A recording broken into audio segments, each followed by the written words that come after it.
ঈদ যাত্রার খবর জানাতে মহাখালী বাস টার্মিনাল থেকে যুক্ত হচ্ছেন সহকর্মী আরিফুল ইসলাম। সরাসরি চলে যাচ্ছি তার কাছে।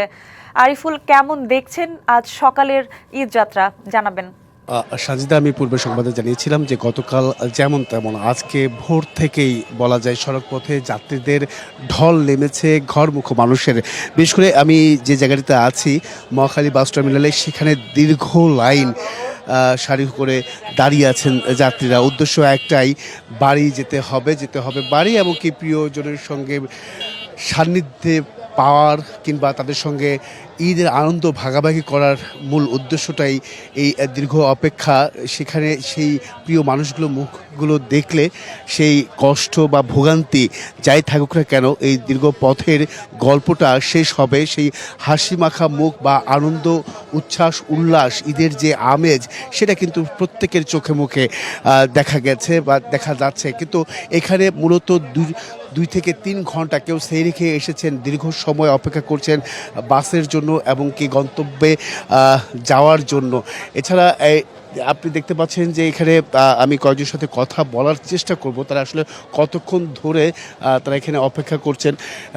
একটু জানতে চাই যে আপনারা কতক্ষণ ধরে অপেক্ষা করছেন? আমরা কেবলমাত্র আসছি, বেশিক্ষণ আসি না, 10 মিনিট। এখানে তো অনেকেই 2 ঘন্টা 3 ঘন্টা ধরে অপেক্ষা করছে, আসলে ভোগান্তিটা কেমন?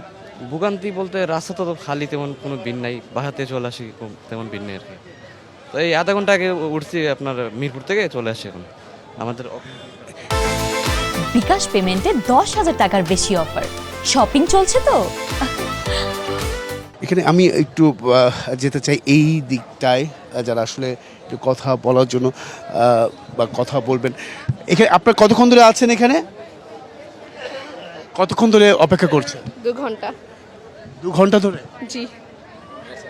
এত কষ্ট করে তারপরে যাচ্ছেন, আসলে ভোগান্তিটা কেমন?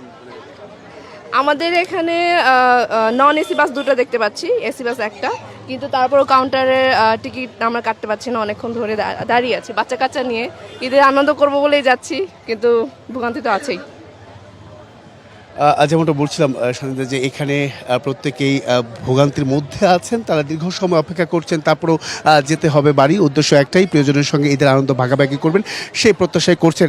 তো সব কিছু মিলেই বলা যায় যে এই দীর্ঘ সময় অপেক্ষাটা আসলে শেষ কখন হবে কিংবা তারা কখন বাড়ি পৌঁছাবেন, বাড়ি ফিরবেন, সেই আসলে সেটাই। কিন্তু তারপরেও দিন শেষে তারা বলছেন একটা কথায় যে হাজারো ভোগান্তি, সব কিছু সহ্য হয়ে যাবে, সব কিছু শেষ হয়ে যাবে প্রিয় মানুষগুলোর মুখটা দেখা মাত্রই। তো এই ছিল এখান থেকে সব শেষ। সাজিদা।